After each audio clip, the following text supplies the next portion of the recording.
The consequences of the Manchurian crisis directly led to the next crisis happening almost instantly after the Manchurian crisis settled down. On the left-hand side of my screen, you can see Benito Mussolini, the fascist dictator running Italy in the 1930s. He had promised the people of Italy that he was going to recreate the ancient Roman Empire, which spanned most of Europe.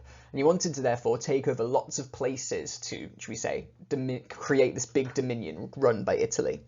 Now the thing is, to do that, he needed to expand. And Mussolini had his eyes on a particular area of Africa. If you can see on the map over here, the bit in green, which is now modern-day Ethiopia, was used to be called Abyssinia.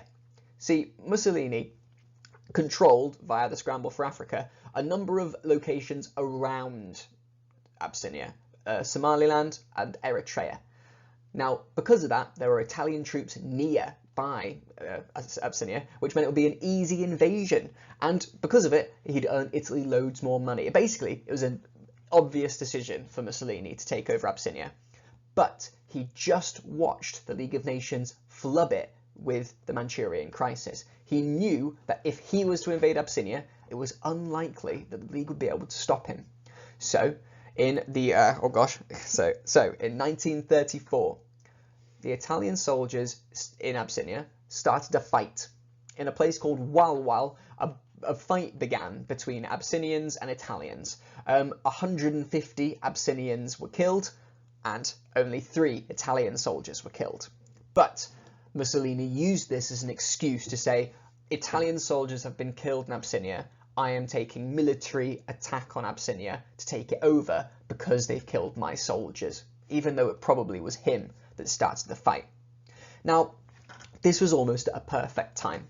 See, Britain and France were very worried about a certain German man called Hitler, and they knew that he was also fascist and that Mussolini could be an ally to Hitler. So Britain and France actually met up with Mussolini and tried to make Mussolini on their side instead of Hitler's.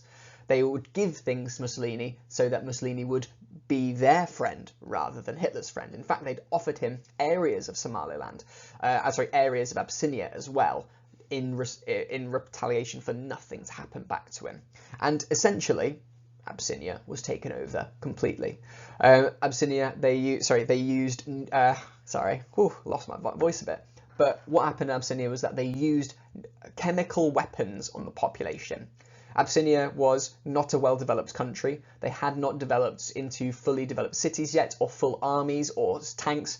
Mussolini was using his tanks, planes, chemical weapons, which I mean like poison gas, on people who only had bows and arrows and maybe a few guns. It was overkill. And it was kind of a demonstration and practice, according to Mussolini, about preparing for a future war. Now, this obviously is horrific, but the League kind of was stuck there.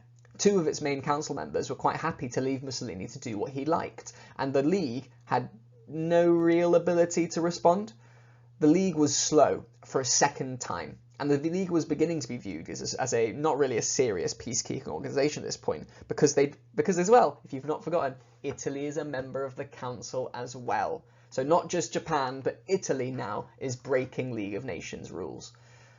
The League doesn't look good at this point, but all you need to know is this. Why was Italy interested in Abyssinia? How did Mussolini invade Abyssinia? And then what did the League do in response?